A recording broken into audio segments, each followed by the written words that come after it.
तेलातली पुरी तर तुम्ही नेहमीच खात असाल, पण पाण्यातल्या पुरीचा आज एक सुमधुर आणि अफलातून पदार्थ मी आज तुमच्यासाठी घेऊन आलेली आहे. नमस्कार, मराठी कट्टा किचनमध्ये आपलं हार्दिक स्वागत आहे. सुरुवातीला आपण गव्हाचं चपातीचं जे नॉर्मल पीठ आहे ना, तेच आपण घेतलेलं आहे आणि त्याच्या आपण पुऱ्या लाटून घेत आहोत. 4 पुऱ्या आपण लाटून घेतलेल्या आहेत. पुऱ्या लाटता लाटता एका बाजूला कढईमध्ये आपण पाणी उकळायला ठेवलेलं आहे. आता या उकळत्या पाण्यामध्ये आपण या पुऱ्या सोडणार आहोत. साधारण 2 ते 3 मिनिटानंतर पुऱ्या उकळल्यानंतर त्या वर तरंगतील त्या आपण काढून घेणार आहोत. पुऱ्या थोड्याशा थंड झाल्या की चाकूच्या साहाय्याने त्याचे उभे काप करून घ्यावेत. जितके बारीक काप कापता येतील तेवढे बारीक कापावेत. सर्व पुऱ्यांचे काप आपण कापून घेतलेले आहेत.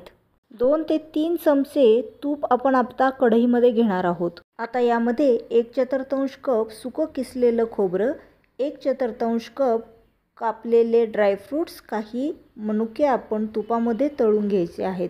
त्याला सोनेरी रंग येईपर्यंत परतायचे आहेत. त्यामध्येच वाफलेले पुरीचे काप घालून परतून घ्यावे.